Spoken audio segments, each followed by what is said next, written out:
Bienvenidos a La Esencia, aquí en Mega TV, un país eminentemente joven. Ya aquí la invitada seguramente me va a dar un porcentaje más exacto, pero siempre se habla de un 34 o 35% de población joven o población que está dentro de la niñez o la adolescencia. Entonces, me parece a mí que cada tema que se refiere a ellos tendría que encontrar buenos espacios en medios de comunicación, en espacios de debate y por sobre todas las cosas deberían crearse espacios para ellos mismos, para que sean ellos mismos los que planteen su problemática, sus intenciones, sus esperanzas o sus métodos para salir adelante también. Y me parece que gracias a una cantidad de gente interesante, de organizaciones nacionales e internacionales, eso está siendo posible. Por eso que hoy queremos tocar el tema del lanzamiento ayer de la 29 edición de la campaña Semana por los Derechos de la Niñez y la Adolescencia en Paraguay, año 2023. Bienvenida a la vocera del equipo técnico de ese día, el observatorio de ese día, Ramona Viera. ¿Qué tal? Bienvenida, Ramona, ¿cómo estás? Muy buenos días, muchísimas gracias por este espacio. Realmente es un placer poder estar aquí para compartirles un poco de este trabajo que se viene realizando. Así como ya mencionaste, hace 29 años que se viene realizando esta campaña. Esto se inició en el año 1994 y se sostuvo durante todos estos años, ¿verdad?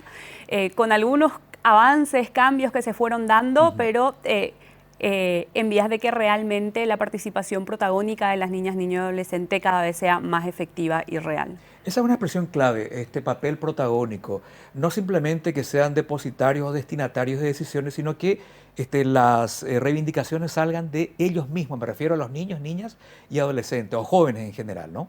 Totalmente, estamos hablando de más del 33% de la población de Paraguay, ¿verdad? Entonces estamos hablando de más de 2.500 niñas, niños y adolescentes que habitan este país y quienes viven muchas de las situaciones de vulneración de derechos también día a día, ¿verdad? Entonces es clave que realmente en todos los procesos se les involucre, se les haga parte, que realmente se les pueda escuchar y no solamente escuchar, sino que realmente se tenga en cuenta sus voces, sus vivencias, su experiencia, porque ellas y ellos son quienes saben qué está pasando con su compañerito o compañerita, qué está pasando con su hermanito o hermanita en la casa, con sus vecinos y vecinas, desde el cómo es la educación, la salud, si tienen espacios o no de recreación. Entonces, todos estos elementos en realidad no son elementos, sino que son derechos fundamentales, cómo realmente lo están viviendo, si están pudiendo o no están pudiendo acceder, qué están exigiendo, qué están pidiendo, ¿verdad?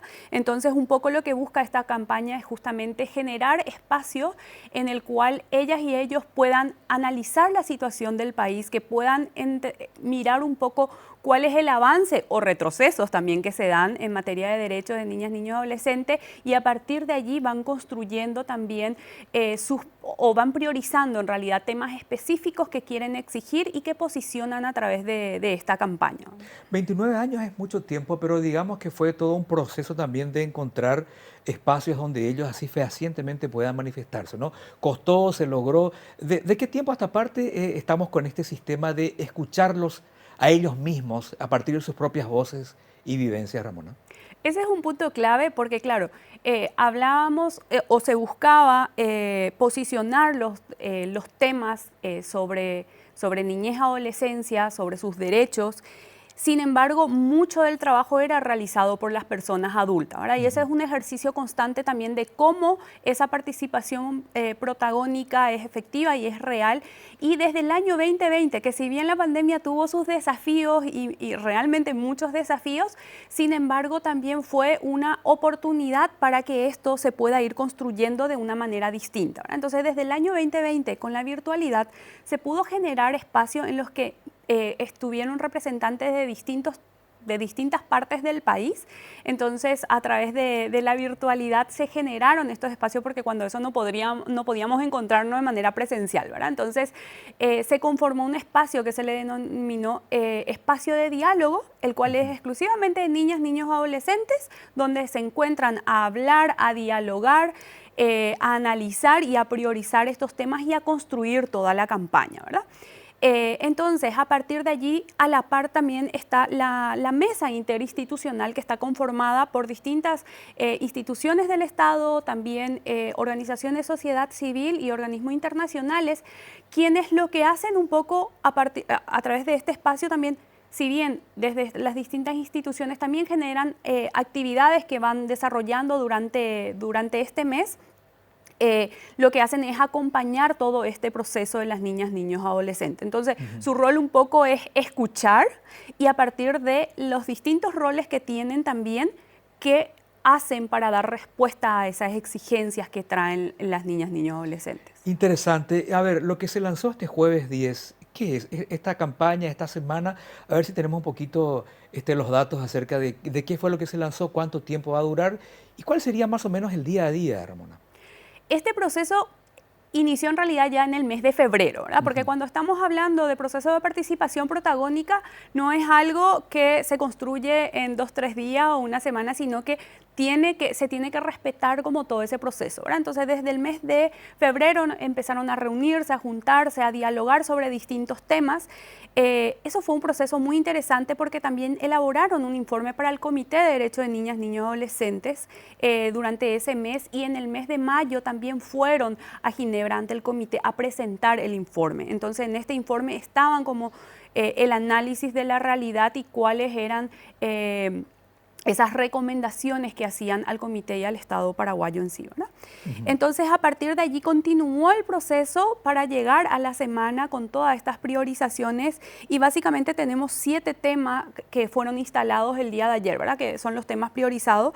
Entre ellos tenemos la educación, tenemos la protección, la salud, la participación protagónica, AIDS, trabajo digno y acceso a la tierra, ¿verdad? Estos son los 7 temas fundamentales que también después podemos ir un poco desglosando de cuál es la realidad de cada uno de estos puntos, ¿verdad? Entonces, ayer fue el lanzamiento y en septiembre, aproximadamente la primera o segunda semana de septiembre, sería el cierre de la Semana por los Derechos, que se llama semana, pero en realidad es un proceso. Son varias semanas, sí. Son varias semanas, un proceso. Digamos, sí. Exacto, que ya es por cómo se había iniciado este proceso, ¿verdad?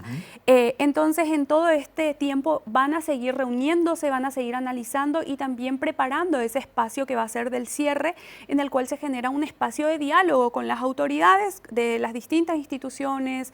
Entonces, se da con el Estado, sociedad civil y también participan organismos internacionales, ¿verdad? Allí son las niñas, niños y adolescentes quienes hacen las presentaciones, quienes hacen las preguntas y quienes exigen al Estado para que cumpla con su rol, ¿verdad? Entonces, las personas adultas que participan en este espacio están como para escuchar y dar una respuesta o ver qué es lo que pueden hacer desde sus instituciones o desde sus organizaciones para que estas situaciones realmente puedan cambiar. Y desde el año 2020 también se construye, se llama El País que Soñamos. Es un periódico que están las noticias de cómo les gustaría ver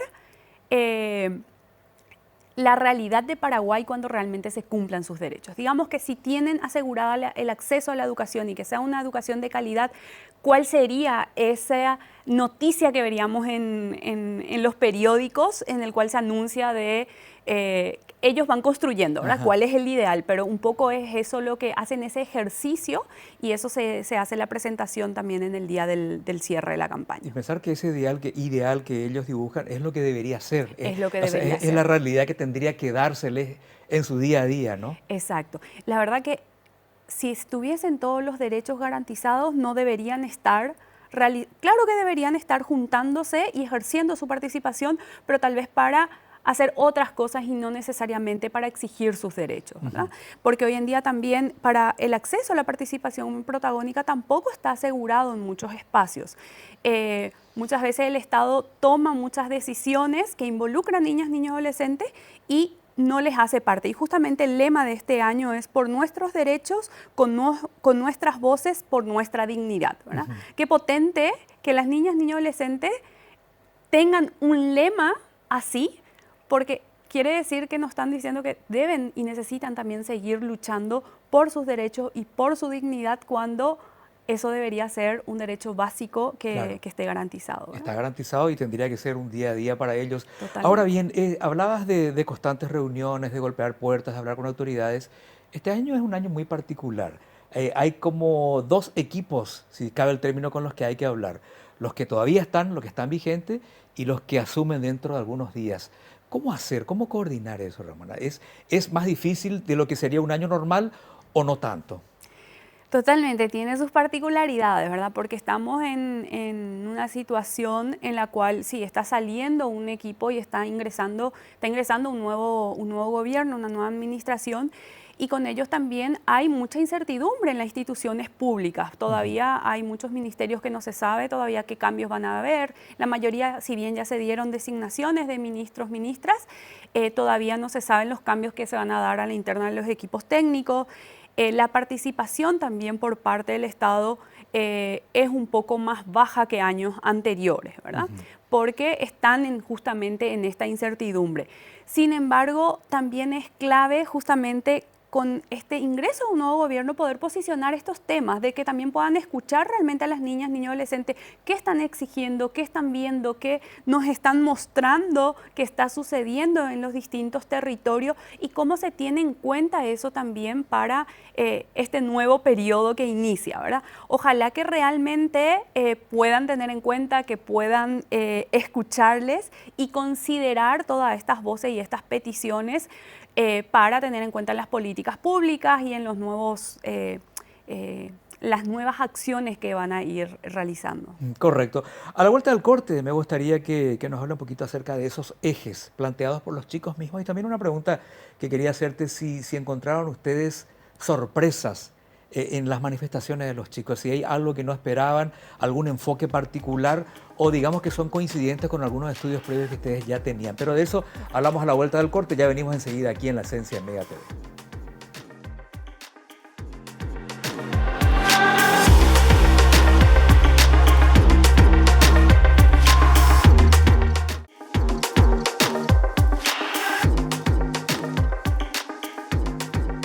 Seguimos en esta charla con Ramona Viera, que es de Cedía. ¿Cedía qué es, Ramona? Vamos a aprovechar algunos segundos para que nos recuerdes lo que es Cedía, para que la gente también pueda refrescar la memoria. ¿Qué es Cedía?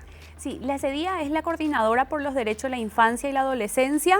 Es una coalición de 29 organizaciones que trabajan en temas de niñez y adolescencia en sí, ¿verdad? Entonces, a partir de allí contamos con varios ejes que venimos trabajando y entre ellos está, por ejemplo, la participación protagónica, ¿verdad? Ajá. Entonces, por eso que también trabajamos este tema en concreto.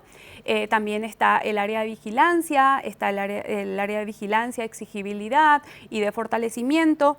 Desde todo lo que es también exigibilidad y vigilancia, y también mucho de trabajo de incidencia, ¿verdad? Que realizamos con el Estado en los distintos espacios y por eso también contamos con el Observatorio Políticas Públicas y Derecho de Niñez y Adolescencia, que un poco hace rato decías, ¿verdad? Si las investigaciones, los estudios que se van realizando, los datos que monitoreamos y reflejan un poco, condicen un poco con estas exigencias también de las niñas, niños y adolescentes, ¿verdad? Entonces, un poco nuestro rol es estar constantemente viendo cuál es esa situación que se está dando y generar también estos espacios o buscar estar en estos espacios con el Estado en donde podamos también posicionar estos temas y exigir que realmente se cumplan los derechos de las niñas, niños y adolescentes. ¿Y encontraste esas coincidencias o hay cosas que te sorprendieron de los chicos? En realidad es llamativo que año a año los temas siguen siendo los mismos. Sí. ¿Qué nos dice también eso, verdad? Si por ahí varía uno o dos temas, la mayoría se sigue repitiendo, ¿verdad? Como salud, educación, protección, AIDS, son temas que todos los años se están posicionando y eso es porque no está habiendo necesariamente avance o respuesta a estas exigibilidades que hacen las chicas y chicos, ¿verdad? Cuando hablamos, por ejemplo, de educación, estamos hablando de que más de 476.000 niñas, niños y adolescentes están fuera del sistema educativo, ¿verdad? ¿Y por qué estamos hablando de que están fuera del sistema educativo y hablamos de exclusión educativa y no de abandono o deserción? Porque no están fuera de la escuela porque no quieren estar allí necesariamente, sino que hay situaciones de pobreza, condiciones económicas, familiares, de falta de acceso por una cuestión de distancia, o porque no existe en la comunidad o porque no hay movilidad para que puedan acceder, por ejemplo, a la educación, ¿verdad? O también porque necesitan trabajar y no pueden seguir estudiando, porque necesitan contribuir en sus hogares para tener básicamente el pan todos los días, ¿verdad? También todos los casos que se dan, por ejemplo, de embarazo, que hay números muy elevados de embarazos de niñas y adolescentes, solamente si hablamos de 10 a 14, por ejemplo, Hablamos en el año 2021 hubo más de 490 casos de niñas, por ejemplo. Entonces, ¿qué pasa cuando una niña se embaraza a esa edad? Uno, que es abuso sexual, Correcto. que deberían estar protegidas. Pero además, eso muchas veces impide que puedan seguir estudiando porque todo lo que implica un embarazo, las actividades de cuidado que tienen que hacerse cargo, siendo niñas, tienen que hacerse cargo también de una niña o un niño. Entonces, todo eso muchas veces dificulta o limita que puedan seguir estudiando. Y al no poder seguir estudiando también, ¿cuántos otros derechos terminan siendo limitados o a los cuales ya no pueden acceder, ¿verdad? También el acceso a la salud, por ejemplo, Sí. ¿verdad? Entonces, ¿cómo realmente se garantiza el acceso a la salud para todas las personas independientemente del lugar donde estén residiendo, ya sea zona rural, zona urbana, si son o no comunidades indígenas, también las personas con discapacidad, qué tanto está realmente asegurado un acceso a la salud? Cuando hablamos de salud mental, ni qué decir, ¿verdad? Estamos hablando de que solamente en el 2021 hubo más de 99 casos en realidad de suicidio de niñas, niños, adolescentes. Entonces, ¿cómo se abordan estas situaciones, ¿verdad? Entonces, por eso también la exigibilidad en los temas de salud, en los temas de protección, que como también en Paraguay no trabajamos tanto el tema de la prevención, que debería ser el foco para evitar que los hechos ocurran, que si realmente se potenciase todo lo que es la prevención y se asegurasen muchos de los derechos, no tendrían que llegar a una denuncia por abuso sexual, a una denuncia por maltrato u otros hechos. Entonces, y una vez que acuden a, que ya ocurre el hecho y acuden a la instancia, el sistema de justicia está muy colapsado. Entonces, no hay realmente una atención que sea ágil para que realmente puedan ser protegidas y protegidos a tiempo, tampoco para que se les dé un acompañamiento efectivo, por ejemplo, en los casos de abuso sexual, cómo realmente se le da un acompañamiento efectivo a esas niñas, niños, adolescentes, para que puedan realizar su proceso, también el acompañamiento a la familia, ¿verdad? Entonces, allí hay otro de los temas fundamentales que año a año están posicionando, que es la educación integral de la sexualidad, Ahí ¿verdad? quería llegar porque es uno de los temas más resistidos por una sociedad bastante conservadora y en el seno mismo de la familia. Muchos papás y mamás no quieren el abordaje, digamos, interinstitucional de este tema. ¿Cómo llegamos a ese punto? Sí, ahí también muchas veces es por toda la tergiversación que hay del tema o la desinformación. Lastimosamente estamos viendo y que cada vez de manera más fuerte se le está utilizando a las niñas, niños, adolescentes para desinformar. En vez de que realmente se les mencione para poder luchar y para que se pueda avanzar en temas de derechos, en realidad es para desinformar y seguir quitando derechos en vez de conceder más derechos, ¿verdad? Entonces, estamos hablando de más de 4.000 casos de abuso sexual el año pasado. Solamente en el año 2022, 4.184 casos de abuso sexual de niñas, niños, adolescentes de 0 a 17 años, ¿verdad? ¿Dónde más se aborda estos temas si no es abordando la educación integral de la sexualidad? Y cuando hablamos también de esto, no es solamente que se trabaje en la escuela, sino que se tiene que trabajar con la comunidad, se tiene que trabajar con las familias, se tiene que trabajar en la escuela. Y cómo de manera conjunta, familia, sociedad, en general, las distintas comunidades, el Estado, y desde los distintos espacios se van trabajando estos temas para evitar que estos hechos se den, ¿verdad? Hace rato también, antes de entrar, estábamos hablando, ¿verdad?, de que muchas veces se habla de que las mamás y los papás se van a hacer cargo de esa educación desde sus hogares, pero muchas veces tampoco no tienen toda la información. No es porque no quieren enseñarle a sus hijas e hijos, sino que no tienen tampoco toda la información que sea realmente fiable, porque eso es lo importante también, que la información sea certera, porque con prohibir nada más, las chicas y chicos ¿desde qué edad están teniendo un celular en la mano todos los días? Con la posibilidad de enterarse de cosas por otro medio de una manera incorrecta. Exacto, exacto. Entonces, no es que porque nosotros no le brindemos información, ellos no van a acceder a la información. Van a acceder a información, pero ¿a qué tipo de información están accediendo? Entonces, por eso es fundamental que se generen realmente los espacios en que podamos aprender, que podamos tener la información necesaria también para acompañar de manera adecuada a las hijas e hijos, ¿verdad? brindándole información que realmente sea pertinente, aprendiendo a escucharles, ya que estábamos hablando también de participación protagónica, como también dentro de la familia realmente se le escucha a las niñas, niños, adolescentes.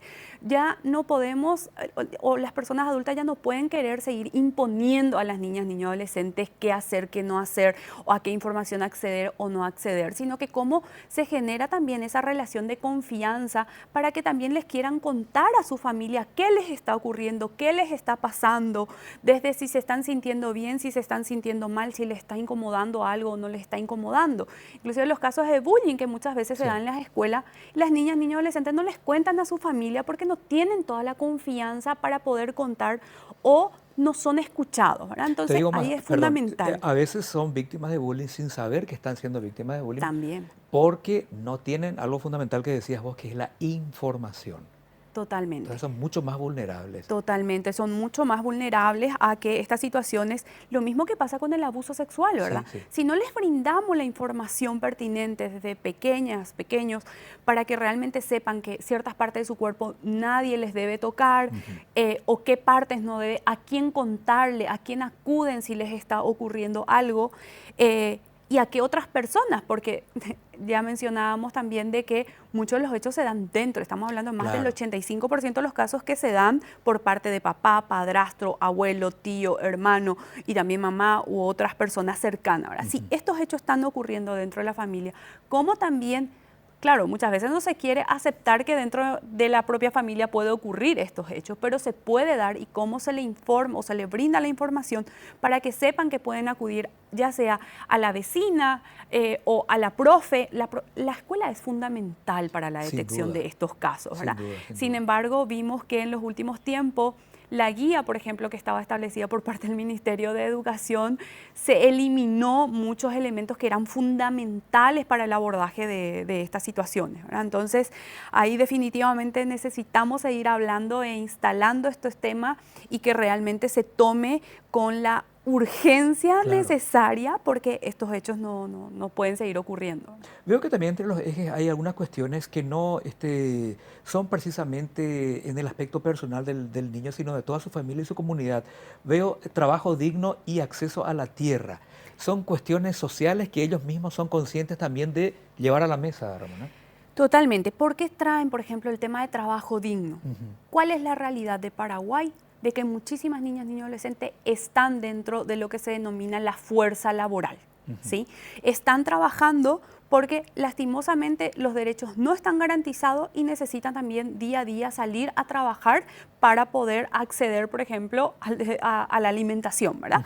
Entonces, esa es una realidad que está, y además a qué tipo de trabajo están accediendo, si es o no un trabajo digno que realmente, uno, que su familia pueda acceder a trabajo digno, pero también los adolescentes, por ejemplo, nuestra ley establece que de 14 a 17 años pueden trabajar. Hay unas limitaciones en cuanto a horas y el tipo de trabajo que deben realizar, ¿verdad? Sin embargo, la realidad es que eso no está muy regulado y que también niñas y niños desde, pues, no siendo adolescentes, o sea, siendo niñas y niños, están trabajando desde muy pequeños, ¿verdad? Y por otra parte, con relación al acceso a la tierra, es mucho también de lo que se está dando en las comunidades indígenas, también campesinas, pero mayoritariamente indígenas, que son desalojados de sus tierras, que muchísimas familias que